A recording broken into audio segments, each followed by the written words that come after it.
Hello, EduMagicians. Welcome to the EduMagic podcast with your host, Dr. Sam Fessich. Dr. Sam is a professor of education, author of EduMagic, and a pumpkin spice latte fan. This podcast is designed for pre-service teachers. Remember, friends, teaching doesn't begin at graduation, but during that first class at 8 a.m. Let's get this party started. Hi, I'm Gabriel Carrillo from the EdTech Bites podcast, a part of the Education Podcast Network, just like the show you're listening to now. Shows on the network are individually owned, and opinions expressed may not reflect others. Find other interesting education podcasts at edupodcastnetwork.com. Hey, EduMagicians, it's Sam, and you are in for a super special treat this week. This week, I'm going to be posting 2 bonus episodes designed just for our teacher candidates who are going to be interviewing soon. These episodes include questions, most common questions asked from all of you, and best practices to get you interview ready. These bonus episodes are based on my new course designed with Candace Green called Interview 101 Teacher Edition. In this course, we go from getting started with interviews. For example, where do you even find a job posting? To application, resume, cover letter, first round interview, second round interview, third round interview, following up, job fairs. We even have a section on body language, 20 most common interview questions that are asked and how to answer them. You want to learn more? Head on over to sfessich.com/courses. There you will find all the information you need to know about Interview 101 Teacher Edition. And I wish you the best of luck during your teaching interview. The first bonus episode is an Instagram Live with me and Candace. We are talking all about best practices for teaching interviews. So listen in. So we just launched a course today called Interview 101 Teacher Edition. I know that this is a topic that's very near and dear to your teaching heart. Can you share about your why as to why you created this course in the first place and why it's important for our future teachers to know about? There's a lot of reasons. I've been an educator for 15 years, and when I started out, I am naturally a very shy person. And so when I started out interviewing, it was very difficult for me to come across as confident and to get my words out properly so that I sounded like I knew what I was talking about. Mm-hmm. So I really struggled with interviewing, and, I taught for about 8 years, and I decided I want to be an administrator. So I decided to get into administration, and that's when I started interviewing other people, and I saw the behind the scenes work that goes into it. And then I would see these people who I'm like, you could be the best teacher in the world if you would just convey yourself properly in an interview. Mm-hmm. Mm-hmm. And I thought, I can help these people because I was right there where they were, and I knew what it was that they were needing to say. I knew the things that they were missing. And so I just decided to start helping people in that way. And then, it takes a lot of time and effort, and it's hard when you work one-on-one with someone. You can't spread yourself too thin. So when you had originally reached out to me to do a podcast, and when you did that, I thought, we started talking and everything, and with your knowledge and my knowledge, I thought we could reach so many more people if we put this together in a course that was accessible to anyone at any time, and it wouldn't be dependent upon our time to spend with them, know, and now it's just available to anyone. And so that's kind of the reasoning behind it. And, I love helping people get teaching jobs. Yes. It's a huge passion of mine. So that's kind of my why, I guess. I love that one. I like how you're on both sides of the desk, so to speak. So you've been in the interviewee's shoes and you've been in the interviewer's shoes as well. So you have some great advice and tips for both of those perspectives. So I think that's really cool.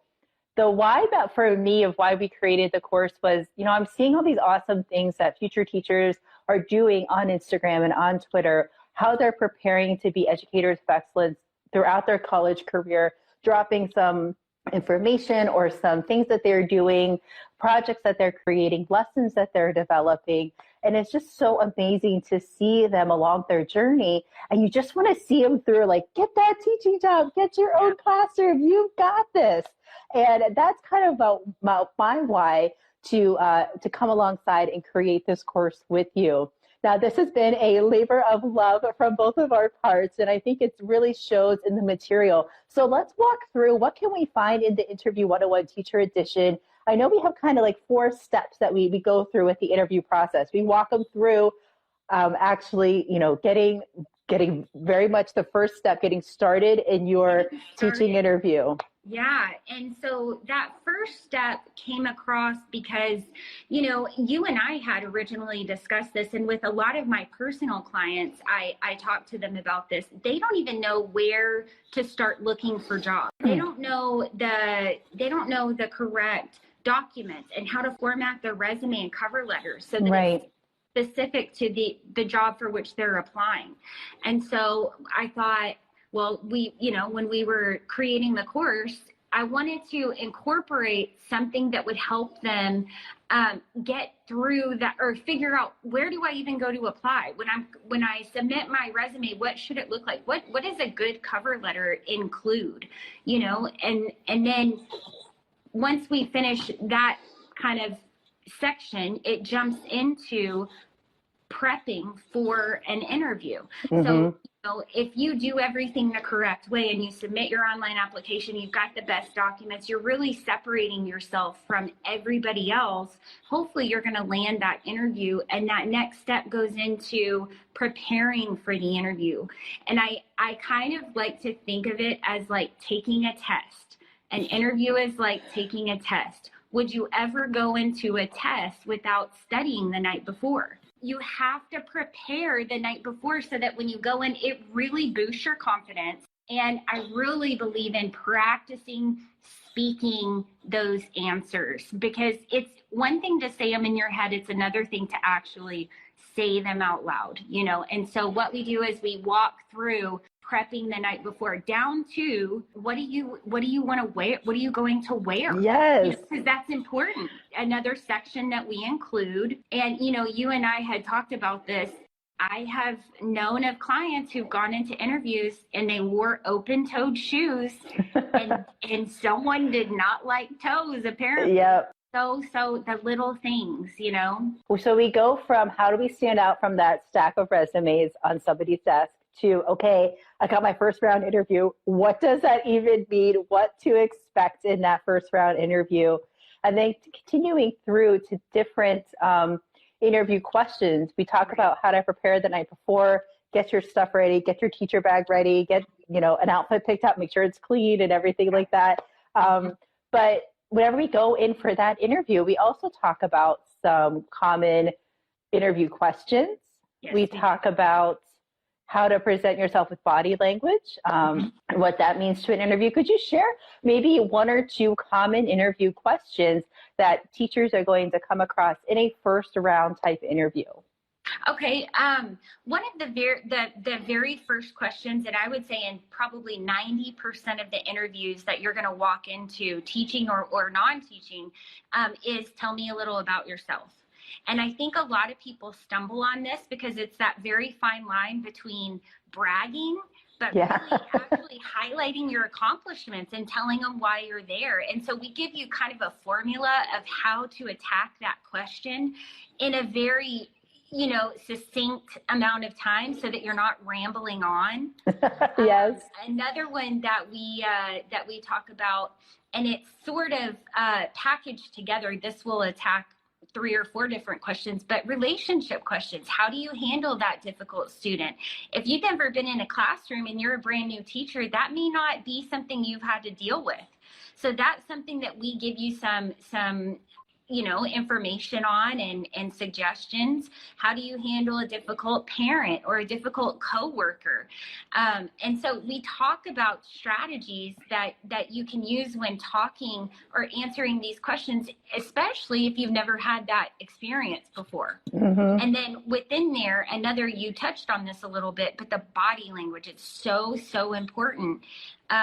We have a whole video on body language and things that you want to do and things that you don't want to do. And it's just the subtle little things, that make a really big difference. So you've been in that first round interview with interviewees. And what are some things that you look for that helps them stand out from other candidates during that first round? There's so many things. Confidence is, when you walk into a room, confidence is huge. And I really believe that you are going to be confident if you do the preparation, if you do the research of the school, if you do all of that.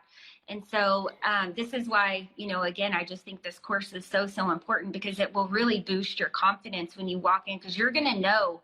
If you follow, one of our videos is how to research a school properly. Mm-hmm. And I go in and I walk through, it's a detailed video on giving you an example of how I study a school with one of my clients before they go in, so that when they walk in, they know everything about that school that there is to know. So we go through our first round interview. Let's make it to the second round. What's a common second round or third round, depending on how a school does it? It could be 2 and 3 lumped together.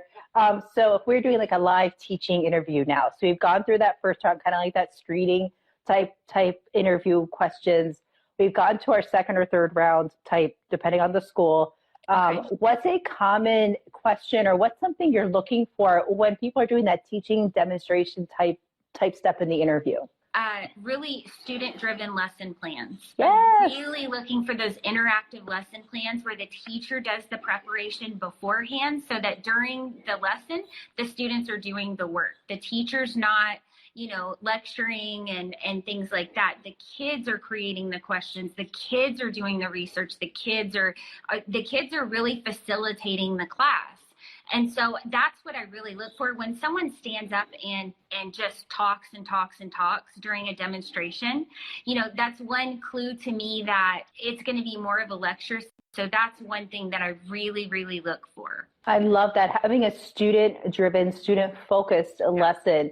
Now, if I'm coming in for a second round interview, what are some questions that I can be asking my interviewers to prepare for that second or third round interview where I'm teaching live? Would it be appropriate to ask them, what lessons are the students learning about? Where are they in their course scope and sequence?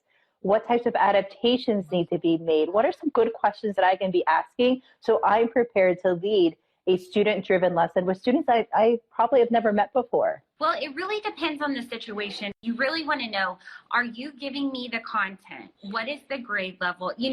Most of the times they're going to tell you exactly what the grade level is, where they are in the content.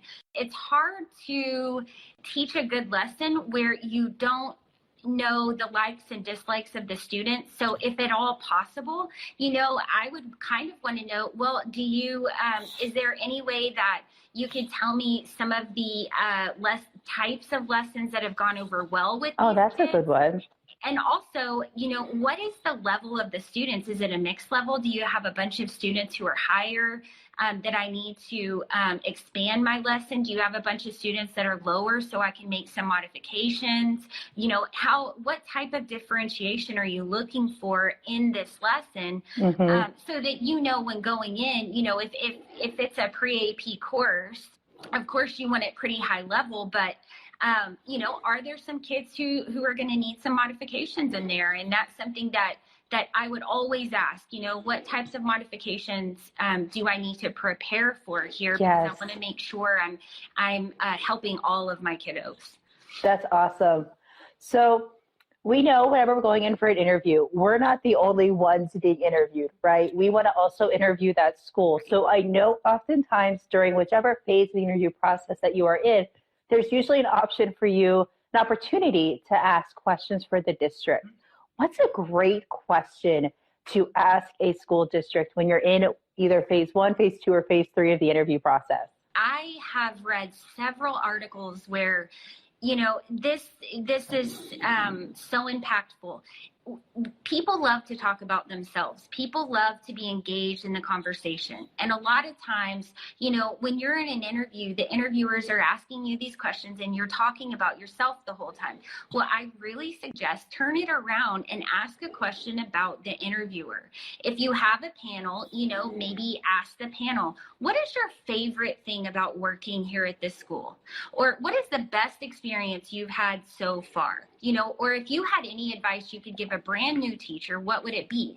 Something that's like excellent. That, yeah, that's unique, that's going to make you stand out, and that's not necessarily about you. It's more about them so that they're talking about themselves. And then in that way, you're building rapport with your interviewer. Yes. And that makes it memorable. And that's good information for you if you want to work at a school like this. So if people are like, oh, I love how we're doing new initiatives, or we're doing community outreach, or I've worked here for 15 years and every year it gets better. Those are some things that you want to be looking for and listening for during that interview as well. You don't just want to go there, no questions. No, of course you have questions, right? Yeah, exactly. Now, should we ask questions that we know answers to? That's stuff we can find on the website. Probably not, right? Yeah, probably not. Don't waste people's time. Everybody has things to do. Right. Don't ask a question just because you have to ask a question. Make it meaningful. Yeah, you want it to be meaningful and interesting. You want to engage your interview panel somehow, and that's the best way to do it at the very end, by asking them about themselves. I like that. That's really cool. Thank you so much, Candace. We are at the last part of our interview. How do we wrap that interview up like a pro teacher, like an educator of excellence? What's one thing we need to do to really, make ourselves stand out from the other candidates that are also being considered for this position? Number one thing, thank you letter, handwritten thank you letter that goes such a long way. And, I suggest to my clients, take a couple of thank you notes in your car that have stamps on them already. Get the names of the interviewers from the secretary before you leave, and sit out in your car and write those thank you letters and put them in the mail before you forget, because you want to put a little personal line to the people who were in there, like, dear principal so-and-so, thank you so much for taking time to sit with me and chat today. I look forward to hearing from you. Best of luck in your candidate search, or whatever. But definitely that thank you letter goes a long way. I love it. And is it okay to add in additional information, possibly if they asked you a question, could you follow up on it maybe in the thank you letter? Like, I love how you asked me the question about classroom management. I would love to show you more on my digital portfolio. Pop in a little link right there just to keep that conversation going, keep you front of mind. Great suggestion. Yeah, great suggestion. So we talked about the course and how it walks through how do I even get started looking for a teaching job, through resume, cover letter, common interview questions, preparing the night before to help you get your mindset and your confidence ready to go. We talk about interview tips and strategies, and we close it out with how to stay front of mind with the interview team. Now, Candace, where can we find out more about this course? Where can we go register? Click that sign up button. It's self-paced and it's virtual and it's on your own time at your own pace. We're available for questions. Okay, so there are a lot of options between you and I. I think it's in every one of my bios. Pretty easy link, www.theinterviewadvisor.com/get started.